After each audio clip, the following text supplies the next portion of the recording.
Right now, the board is set with deception at the center of a very precarious tug of war. We have Lucy Coe, desperate and flailing, trying to keep her beloved cosmetics company afloat amidst internal chaos and external pressures. On the other side, we have the Quartermaine faction, specifically Brooklyn Quartermaine and the formidable Tracy Quartermaine, holding a massive grip on the company's shares and operations. Brooklyn is currently incredibly distracted, drowning in the messy fallout of her plot to frame Willow Kane, trying to salvage her marriage to Harrison Chase, and desperately trying to keep her head above water as her lies unravel. Tracy is, as always, ruling with an iron fist, convinced that her family's wealth and influence make them completely untouchable. They think they hold all the cards. They believe deception is their personal playground. But looking at the board, there is a massive blind spot in the Quartermaine defense. They're so busy fighting their petty interpersonal wars that they have left the corporate gates wide open. And into this exact scenario steps Serena Baldwin, recast with Kelly Kruger, and a mysterious new arrival, Tristan Roberts, played by Dean Geyer. The pieces are in position, but the game they are about to play is entirely different from the one the Quartermaines think they are playing. This could lead to our first potential future, the stealth billionaire takeover. In this scenario, Serena Baldwin isn't returning to Port Charles to just hold Lucy's hand and offer moral support. No, she is returning as a cutthroat, highly successful businesswoman who has spent the last 2 decades amassing a massive fortune outside of Port Charles. Who benefits here? Serena and Lucy, but mostly Serena. Serena brings an influx of capital so massive that it completely blindsides the Quartermaine. She doesn't fight them in the boardroom with petty arguments. She fights them with hostile stock acquisitions and aggressive buyouts. Who is in danger? Brooke, Lynn, and Tracy. If that happens, we could see Serena quietly buying up every loose share of deception, leveraging the internal chaos caused by Brooke Lynn's hit-and-run framing scandal. Brooke Lynn is already on thin ice with Chase. If she loses her corporate power at the same time, her entire world collapses. The story could be heading toward a brutal corporate war, where Serena uses Brooke Lynn's own criminal distractions against her. Imagine the scene. Tracy Quartermaine, sitting smugly at the head of the deception boardroom, fully expecting to dictate the next quarter's strategy, only for Serena to walk in, impeccably dressed, slide a massive portfolio across the mahogany table, and announce that she is now the majority shareholder. The sheer humiliation for Tracy would be unprecedented. This changes the entire dynamic of the company, ripping it out of Quartermaine hands and placing it firmly under a new, ruthless Baldwin regime. Serena wouldn't just be saving deception, she would be conquering it, proving that she is no longer the little girl Port Charles remembers, but a corporate shark who takes no prisoners. But what if the danger isn't just Serena acting alone? There's a chance that we are looking at a much more insidious, coordinated attack. Let's look at a second, completely different future. The power couple infiltration. We know Tristan Roberts is debuting right before Serena. That timing is not a coincidence.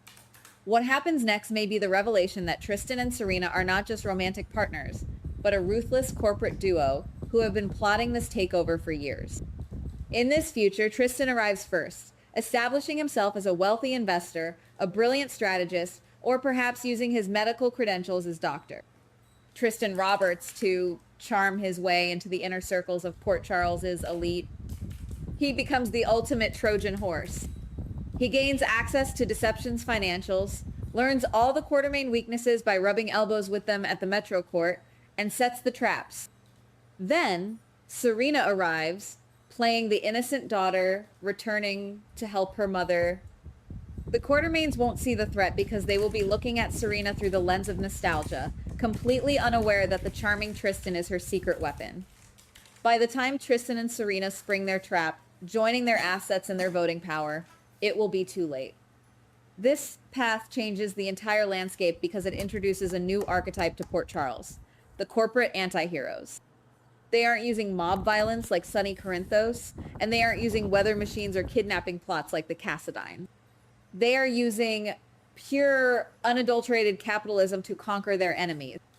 This completely neutralizes Tracy's usual tactics because she will finally be facing opponents who are younger, hungrier, and possess a level of coordinated wealth and strategy that the fractured Quartermain family simply cannot match. Now, let's explore the most unexpected path. The third future is the wild card, the scenario that few people are thinking about but would absolutely shatter the status quo of the entire show. What if deception is just the appetizer? The bigger consequence may be that Serena and Tristan are actually targeting the very heart of the Quartermain Empire, ELQ. Think about it. Why stop at a cosmetics company when you have the capital, the cunning, and the inside connections to take down a global conglomerate? In this wild future, Serena uses Lucy's crisis at deception merely as a smokescreen. She makes a lot of noise over there, drawing all of Tracy and Brooke Lynn's attention, resources, and defensive maneuvers toward the cosmetics brand. They become so obsessed with protecting deception from Serena's aggressive moves that they leave their flank completely exposed. Meanwhile, Tristan is quietly working in the shadows, buying up ELQ shares through shell companies, exploiting the lingering tensions between Michael, Ned, and Drew. If this happens, Serena and Tristan could pull off the ultimate bait and switch. The Quartermains celebrate a hard-fought, exhausting victory at deception, only to wake up the next morning and realize they have lost control of their family's legacy. This would be a catastrophic blow. It would force the deeply fractured Quartermain family to unite against a common, highly sophisticated enemy just to survive.